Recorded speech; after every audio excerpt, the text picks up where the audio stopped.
Trabajo limpiando los escombros satelitales que caen del espacio profundo. El día de ayer cayó algo del espacio, pero me temo que no era un satélite.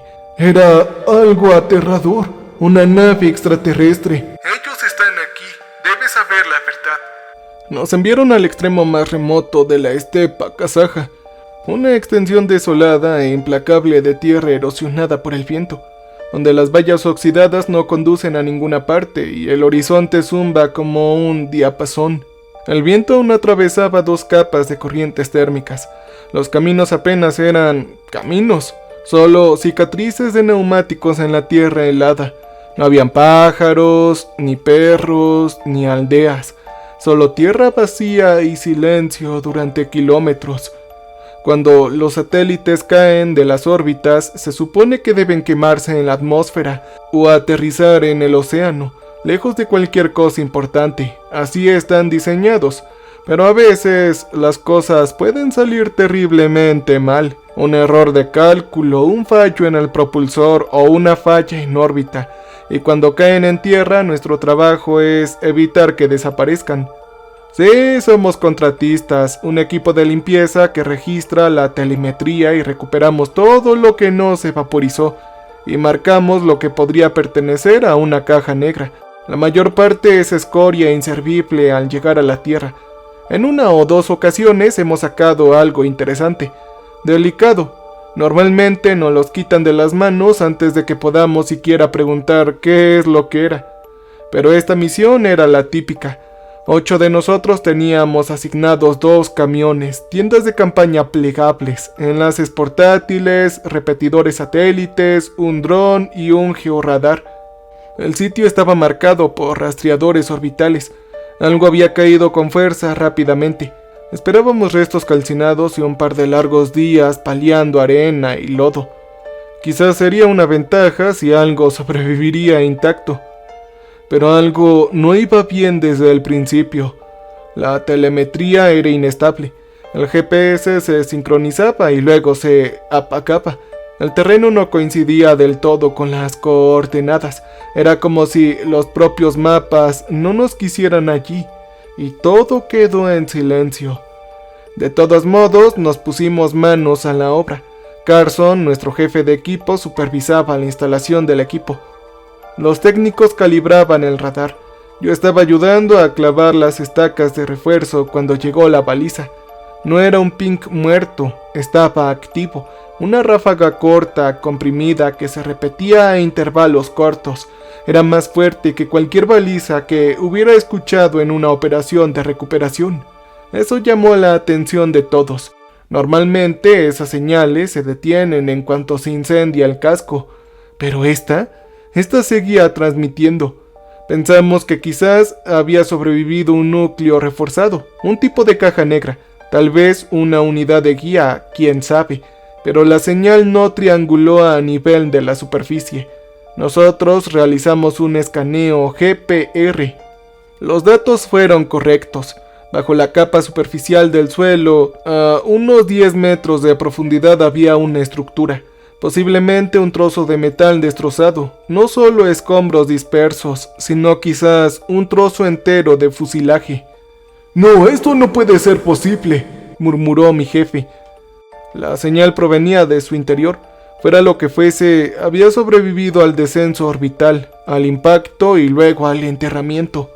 La superficie mostraba la dispersión habitual de escombros, paneles quemados, aletas destrozadas y algunos fragmentos deformados irreconocibles, todo lo habitual en un accidente de satélite.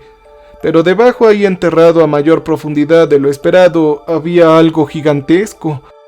Los técnicos supieron que debía ser un núcleo de telemetría o quizás un contenedor de carga reforzado, de esos diseñados para sobrevivir a la reentrada en caso de fallo. Eso también explicaría la señal.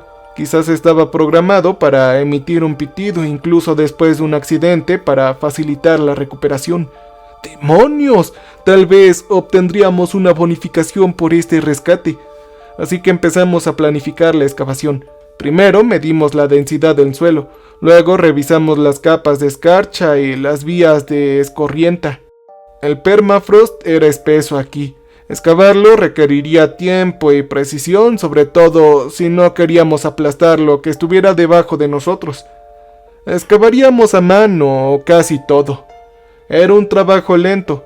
Entonces, en medio de la conversación, la radio de Jacob se encendió.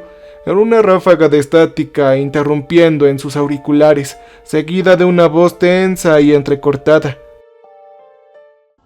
¿Hay alguien ahí arriba? Hola, por favor, estoy atrapado, no sé dónde estoy, decía. Todos nos quedamos paralizados. Nos quedamos mirando a Jacob y luego nos miramos entre nosotros. Parecían tan sorprendidos como todos. Carson, mi jefe, tomó el control inmediatamente, comprobando la frecuencia. ¿Puedes repetirlo de nuevo, chico? Identifícate, dijo. Hubo una pausa y luego respondió. Sí, fuerte y claro, los escucho. Por favor, deben capar aquí abajo. Este lugar es muy oscuro. Es frío. Estoy solo. Deben ayudarme. Tras escuchar esas palabras, la sangre desapareció de mi cara. Ese satélite no estaba tripulado, ningún satélite lo está jamás. No envían gente en este tipo de cosas. Son demasiado pequeños, demasiado frágiles. Este no era su propósito.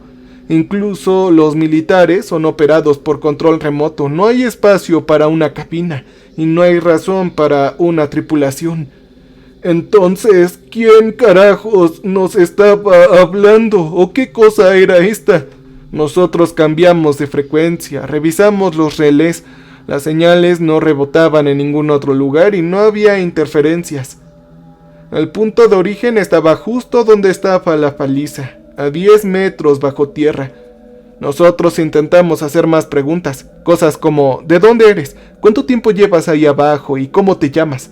Pero la voz no respondió directamente, simplemente seguía rogando. Por favor, deben ayudarme, caben más rápido, cada vez más me cuesta respirar. En un momento dado, esta cosa sollozó, lloraba. No nos preguntó quiénes éramos, ni cómo lo habíamos encontrado, simplemente pedía a gritos ser liberado. Entonces mi jefe lo reportó. Debía haber un protocolo. De cualquier anomalía, especialmente las que implicaban transmisiones inesperadas, y debía registrarse de inmediato.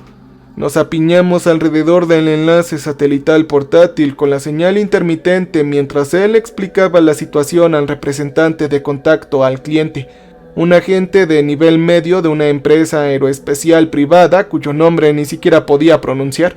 Mantuvo la calma y dijo que la baliza seguía activa, que la carcasa interna podría haber sobrevivido al impacto.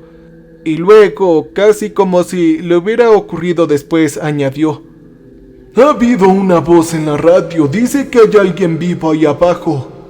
La respuesta llegó tras una pausa tensa. Fue una risa seca, luego un suspiro, como si le hubieran hecho la pregunta más tonta del mundo. «Sí, eso no es posible. La unidad no tenía ninguna tripulación. Deberían saberlo, todas son de esta forma». «Señor, pero nosotros verificamos la fuente.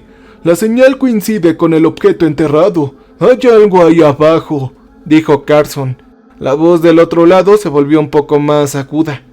«Sí, es normal, las radios se filtran. Estás escuchando una retroalimentación, quizás hubo un cruce. ¿Quién sabe qué tipo de interferencias están recibiendo ahí afuera?» «Nosotros le hicimos preguntas directas y esa cosa, sea lo que sea, respondió», contestó Carson. «Bueno, consigan el núcleo de telemetría, identifiquen los restos y presenten el informe.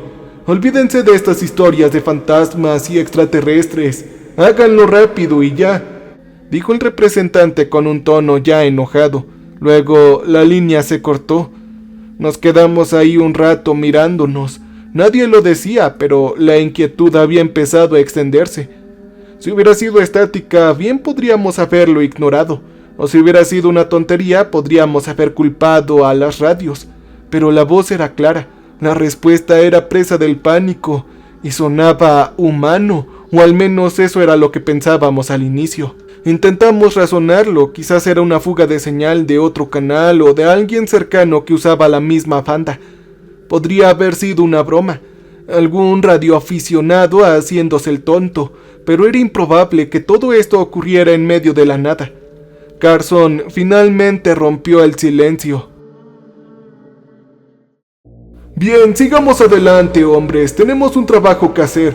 Oficialmente estamos recuperando estos materiales, eso es todo. ¿Y extraoficialmente qué sucede, señor?, preguntó alguien. Carson no respondió, pero todos lo sabíamos. Algunos de nosotros simplemente queríamos hacer el trabajo e irnos a casa. El resto de nosotros queríamos saber qué o qué cosa estaba allá abajo. Esa noche el viento arreció. La temperatura bajó bruscamente como si algo se hubiera hundido en el aire. Yo me senté en mi litera intentando dormir. El murmullo de las radios se extendía entre las tiendas como una respiración distante. Entonces la mía se iluminó. Solo por un segundo, un destello de estática, una voz apenas como un susurro. «¿Me escuchas, verdad?», decía. A la mañana siguiente la tripulación había empezado a dividirse, no de forma externa, sino con sutiles cambios de tono. La gente ahora se agrupaba en pequeños grupos, murmurando mientras desayunaban, mirando de reojo las radios. Incluso algunos miembros del equipo estaban convencidos de que alguien tenía que estar vivo ahí abajo. Sí, tenía que serlo. No podían evitar la voz, la cadencia y el miedo. No sonaba artificial, ni siquiera como una grabación. No se finge como alguien que ahoga un sollozo. Pero otros no se lo creyeron. Las personas más racionales, quizás, o solo los asustados disfrazados. Incluso si por casualidad una persona hubiera acabado dentro de esa cosa, no habría forma de que estuviera viva después de la caída. No hay comida ni oxígeno en un satélite. No hay ninguna explicación que pudiera explicar racionalmente lo que estábamos escuchando. Mi jefe intentaba mantener la calma. Era un tipo que seguía las reglas, y según las reglas estábamos allí para recuperar escombros orbitales, no para realizar misiones de búsqueda y rescate de voces imposibles. Ya sea una persona, un extraterrestre o lo que sea, estamos aquí para escapar, así que hay que hacerlo rápidamente. Él nos dijo rotundamente, y así lo hicimos. Los escáneres GPR arrojaron más detalles esta vez. El objeto no era solo un cúmulo denso ni un núcleo enredado de chatarra. Tenía forma, con bordes definidos, esquinas y simetría. Incluso un técnico entrecerró los ojos al leer la pantalla y dijo entre risas: «Parece más una habitación que un trozo de fusilaje. ¡Hay algo ahí adentro!». Cuando dijo eso, nadie se rió. Lucas empezó a comportarse de forma extraña. Mi compañero estaba más callado que de costumbre y nervioso. Era uno de los mayores, llevaba su fe como una segunda piel y siempre llevaba un rosario en la muñeca, incluso cuando instalaba el cable. Cuando llegó el escáner, se quedó mirándolo fijamente. Movía los labios, pero no emitía ningún sonido. Más tarde, alguien lo escuchó decir que no fue un accidente en absoluto. «¡Es un demonio! ¡Un ser del espacio!», murmuró. Al presionarlo, se apagó por completo. No quiso explicar lo que dijo. Simplemente negó con la cabeza y volvió a trabajar, pero ahora más lento, más nervioso, murmurando oraciones en voz baja cada vez que la radio crepitaba. Esa noche nadie pudo volver a dormir. El viento había cesado, pero el silencio de alguna manera se sentía más fuerte que nunca, como si el mundo mismo estuviera en silencio. Cuando pasé por la tienda de Lucas, escuché su voz baja y temblorosa. «No deben de hablarle, no lo observen. Esa cosa no está atascada, nos está esperando. Quiere infectarnos de ese virus extraterrestre y comerse nuestra piel», susurró. Tras esa noche, la excavación fue más lenta. El suelo no cedía. Incluso con las herramientas adecuadas, parecía como si estuviéramos arañando algo que no quería ser encontrado. Yo me tomé un descanso más allá del perímetro del campamento, justo fuera del límite marcado. El aire era más puro, más abierto, ese silencio que te hace sentir observado por la tierra misma. Estaba estirándome la espalda cuando lo escuché. Era una voz extraña, baja, apagada y cautelosa. Yo seguía el sonido alrededor de uno de los remolques de suministros tan silenciosamente como pude. Fue entonces cuando vi a Cale, un compañero agazapado detrás de los neumáticos, inclinado sobre una radio portátil de onda corta. Él susurraba con ella, como si fuera un salvavidas. Lo sé, yo también te extraño, cariño. Pronto iré para allá, ¿de acuerdo? Lo prometo. Él saltó en cuanto yo doblé la esquina y me vio. Apagó la radio como un niño alcatrapan fumando detrás de una gasolinera. ¡Oh, Dios mío, amigo! Me diste un susto de muerte, dijo demasiado alto. Oye, ¿con quién estabas hablando?, le pregunté. Él me dedicó una sonrisa torcida. Estaba hablando con mi esposa. Yo no hablé con ella en nuestro registro anoche, así que se pone nerviosa cuando estoy desconectado. Yo miré la radio, era de onda corta. No tenía conexión satelital ni repetidor, ni siquiera estaba en la misma banda que nosotros. Oye, sí sabes que no puedes contactar a nadie por ese medio, ¿verdad?, dije. Él se encogió de hombros como si no importara y se levantó. Oh, bueno, supongo que tuve suerte, dijo. Luego se marchó con naturalidad como si no fuera lo más espeluznante que había visto en todo el día. Obviamente esa noche no pude dormir. Pasada la medianoche, justo cuando estaba perdido en mis pensamientos, la radio del estante sobre mi litera cobró vida. Escuché un suave clic, como si alguien captara una línea a la que no debería tener acceso. Entonces escuché una voz. Era tan tranquila y familiar, pero no del todo. «Estás cansado», dijo. Yo me incorporé lentamente y no respondí. «No tienes que fingir, no aquí, no conmigo», dijo. Había algo relajante en la cadencia, como la voz de alguien que conoces desde hace años, suavizada por el tiempo. «Sé lo que has perdido», dijo. Yo tragué saliva con dificultad, pero no dije nada. El viento de afuera azotaba la tienda con pulsos lentos y constantes, como un latido. «Ese dolor que llevas, amigo, podría quitártelo, no borrarlo, solo quitártelo un momento para que puedas volver a dormir, para que no tengas que despertarte con la mandíbula apretada y las manos temblorosas. ¿Eso quieres?», dijo. Yo nunca le conté a nadie sobre los ataques de pánico, mi insomnio, ni siquiera mi jefe lo sabía. Yo mantenía mi vida personal al margen de lo profesional. Yo no deseo nada a cambio, no mucho al menos, solo ayúdame. Tú me ayudas y yo te ayudo, susurró. Mi mano se mantuvo sobre el dial de encendido de la radio, pero no lo toqué. No serás el primero, ni serás el último, pero tú escuchas mejor que los demás, me dijo en voz baja. Luego hubo silencio. Era como si supiera que ya había dicho suficiente. Al caer la tarde, el suelo había empezado a moverse. Las capas superiores estaban secas y con costras, pero ahora nos topábamos con tierra compactada, una marca densa que se agrietaba en las losas al excavar. La resistencia había cambiado, significaba que estábamos cerca. El georradar lo confirmó. La forma completa ya era visible en los escáneres. Era un objeto grande de unos 10 metros de largo, semi-enterrado, con un lado sobresaliendo como un diente roto. No se parecía a ningún componente satelital que hubiéramos extraído antes.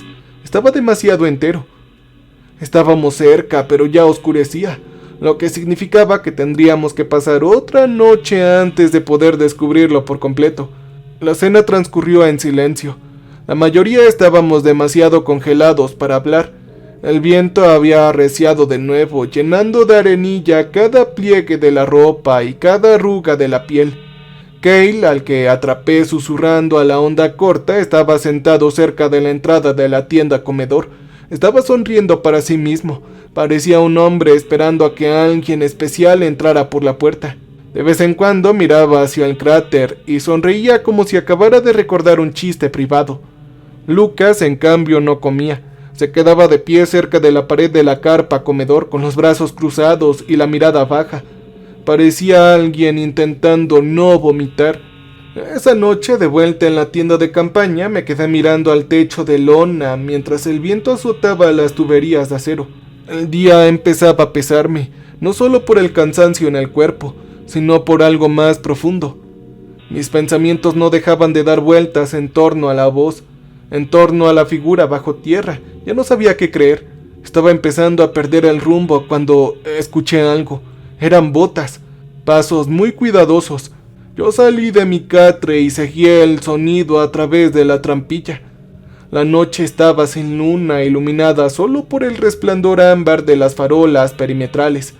Entonces, una figura se movía por el borde del pozo de excavación, encorvada y pausada. Era Lucas. Lo llamé con un susurro y se dio la vuelta. Tenía la mirada perdida y en sus manos agarraba algo. Al principio pensé que era una palanca, pero luego vi el filo. Estaba afilado y muy improvisado. No podemos dejarlo ahí, tampoco podemos sacarlo, ¿entiendes?, susurró. Yo me acerqué un paso más y pregunté: Oye, Lucas, ¿qué estás haciendo, hombre? Sus manos temblaban.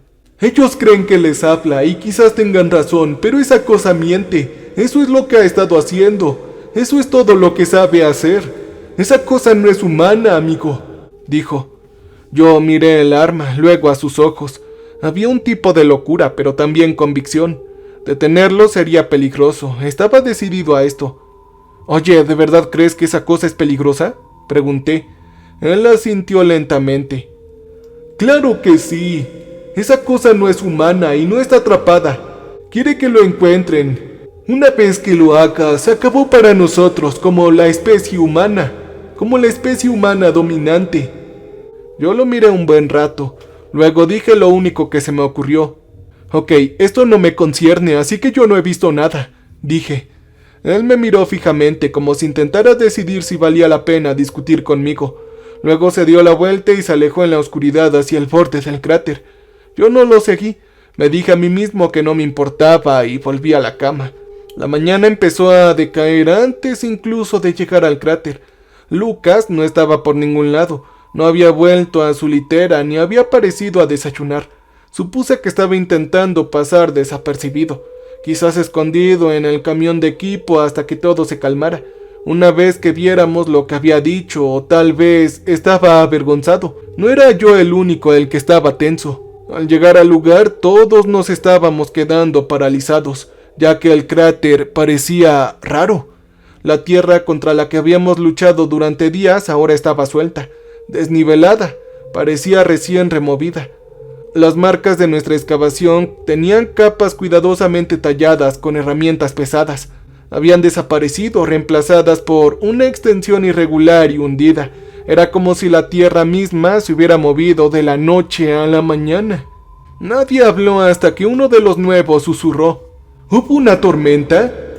Otro contestó: No hubo viento tan fuerte anoche. Entonces, ¿qué está pasando? Mi jefe no perdió el tiempo en teorías.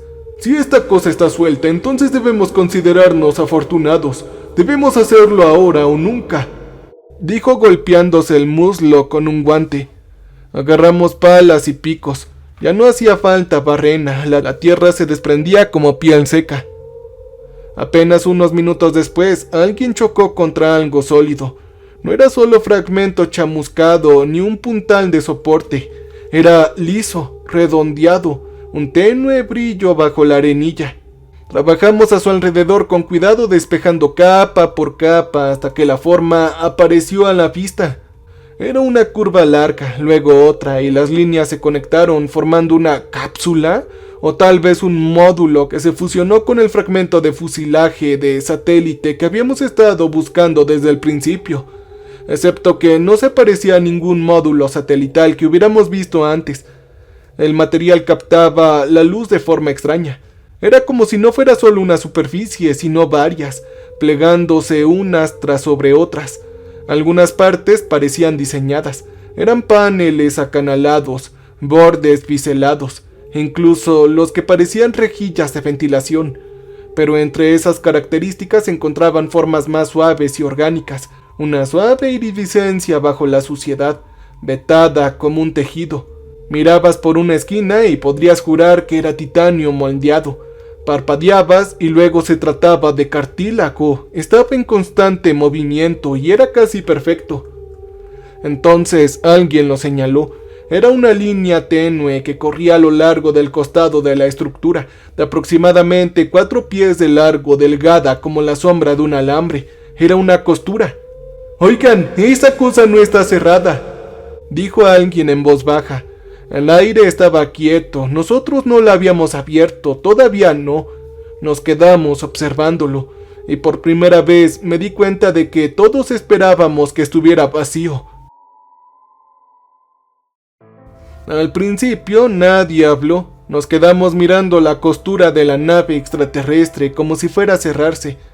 Finalmente mi jefe dio un paso al frente, sacudiéndose la tierra de los guantes. Estamos demasiado lejos para esperar a alguien. Debemos abrirlo. Lo vamos a registrar e informaremos de lo que encontramos, dijo. Yo lo miré de reojo. Eso no era cierto. Teníamos enlaces ascendentes, canales prioritarios de emergencia. Si esto fuera realmente alienígena o incluso anómalo, una docena de agencias estarían deseando enviar a su equipo. Pero mi jefe no quería la supervisión. Quería ver qué había dentro. Quizás era valioso. Quizás simplemente no podía evitarlo, así que nadie se ofreció como voluntario. Mi jefe se giró hacia nosotros. ¿Alguien quiere hacer los honores? Probablemente esté vacío, chicos. Puede que ni siquiera esté abierta la nave, dijo forzando la naturalidad en su tono. Pero el aire decía otra cosa y también en silencio. Nadie habló y nadie se movió. No era desafío, era consenso. Ninguno de nosotros iba a abrir esta maldita cosa. Si él quería abrirla, tendría que hacerlo él mismo.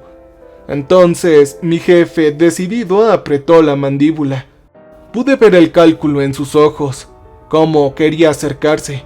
Volvió a mirar la cápsula y luego a la costura. Luego suspiró y profundamente y temblorosamente, como si estuviera preparándose mentalmente para zambullirse ahí. Está bien, yo lo haré. Oh, Dios mío, sé que son unas niñitas ustedes, murmuró. Todos retrocedimos rápido. 3 metros, luego 4 y luego 5. Nadie quería estar cerca cuando se abriera. Incluso los que se habían burlado antes se miraban como si fuera a explotar esta cosa. Mi jefe se acercó a la cápsula con una pala en la mano. Introdujo el borde en la juntura, lo ajustó para hacer palanca y la tierra se desprendió de la superficie, cayendo en lentos hilos. El sol iluminó el brillo húmedo del casco. Él lo dudó y entonces lo abrió. Con un suave ruido metálico, la escotilla extraterrestre Punk se abrió. Mi jefe se tambaleó hacia atrás agarrándose con la pala. No habló, solo se quedó mirando, y no salió nada. No hubo humo, no hubo luz, y tampoco no hubo movimiento. Solo había una grave quietud. Después de un largo momento, el resto de nosotros nos acercamos un poco más hasta que pudimos ver lo que había dejado atónito a mi jefe. Ahí adentro de esa nave extraterrestre estaba Lucas, nuestro compañero. Su cuerpo estaba desplomado dentro de la cápsula, como si estuviera crecido a su alrededor. Sus extremidades estaban retorcidas, rotas de maneras incomprensibles para el ojo humano, con la mano aún agarrando lo que parecía ser su arma improvisada. Nadie habló durante un buen rato. Estábamos confundidos por lo que esto significaba. Finalmente dio un paso al frente y yo dije: «Yo vi a Lucas anoche. Él estaba escapándose para este lugar. Dijo que tenía que detener la voz, que no nos los estábamos tomando en serio», dije, sintiendo la voz seca y extraña en mi garganta. Alguien me preguntó qué es lo que yo quería decir. Yo dudé y luego les conté todo, sobre los desvaríos de Lucas, su miedo y cómo creía que lo que llevaba adentro era malvado. Lo que dijo justo antes de adentrarse en la oscuridad.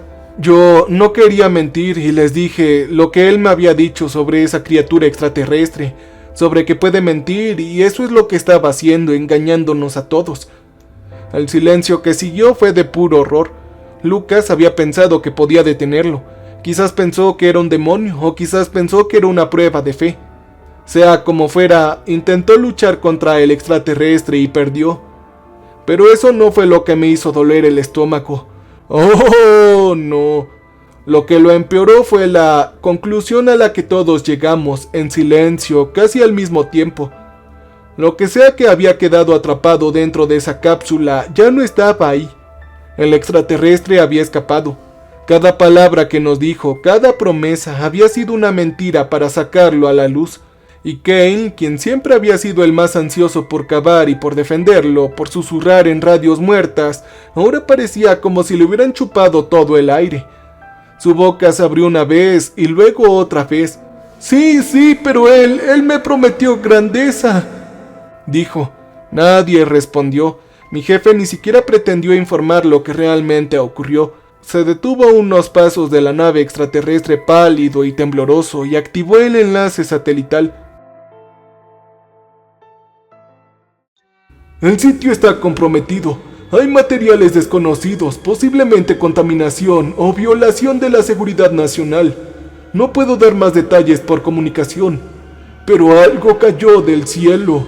Y no era un satélite, era una nave extraterrestre. Solicito respuesta de emergencia lo antes posible, dijo. No mencionó a Lucas ni tampoco la voz, no hacía falta. Se notaba en su voz, algo andaba mal y no eran solo escombros. Tardaron horas, pero el gobierno llegó. Al principio eran 2 hombres en sencillos vehículos negros. No tenían insignias, solamente preguntas. Llegaron esperando fugas de radiación o tecnología experimental, pero se marcharon con la cara roja y pidiendo refuerzos. Luego vino el diluvio y todo el caos. Ahora ya habían personal con trajes de protección, drones, camiones de vigilancia y personas con placas que ninguno de nosotros reconocía. Todas las agencias que se podían nombrar y algunas que no. Justo cuando un grupo reclamaba jurisdicción, otro llegaba y lo suplantaba. Toda la excavación se convirtió en un campo de batalla de departamentos. Nuestro campamento fue demolido y reemplazado por tiendas de campaña plegables y perímetros cerrados. Nos amontonaron, nos entrevistaron, nos separaron y nos volvieron a entrevistar. Algunos fuimos interrogados. Algunos departamentos no compartían información, así que nos obligaron a contar la historia docenas de veces. Solo después de exhaustivas comprobaciones, evaluaciones psicológicas, hisopados químicos y horas de grabaciones de vigilancia parecieron aceptar que éramos solo trabajadores, pero nos habían atrapado en algo mucho más grave. No nos dieron las gracias, no nos dieron papeles para firmar, ni siquiera acuerdos de confidencialidad rigurosos. Nos dijeron que estaríamos bajo vigilancia indefinida. Lo que sea que vimos no ocurrió. Lucas murió en un derrumbe del suelo, no hubo cápsula, no había transmisión y no había voz. Nos subieron a aviones y nos enviaron a casa uno por uno. Yo no he visto a Kane desde entonces. El número de mi jefe está desconectado. Algunos siguen respondiendo sus mensajes, pero nadie habla de lo que pasó. Y te preguntarás qué sucedió conmigo. Bueno, yo me mudé, cambié de trabajo y ahora tengo otro nombre en la credencial. Sigo trabajando en sitios remotos, nada relacionado con satélites del espacio profundo. Pensé que si seguía moviéndome y mantenía un perfil bajo, tal vez podría olvidarlo. Pero a veces en las horas más tranquilas antes de dormir yo me pregunto, ¿qué realmente era esa cosa?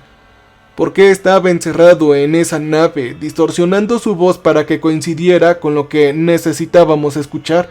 ¿Qué había guardado, susurrando promesas y manipulando a un equipo de trabajadores curtidos hasta liberarse? Y más que eso, ¿qué es lo que pasará ahora con nosotros en nuestro planeta, con esa cosa afuera? Porque esa cosa, extraterrestre o no, está ahí afuera. Y él ha pasado mucho tiempo aprendiendo a mentirle a los humanos. Todo para obtener nuestra alma o nuestra carne. Cambio y fuera.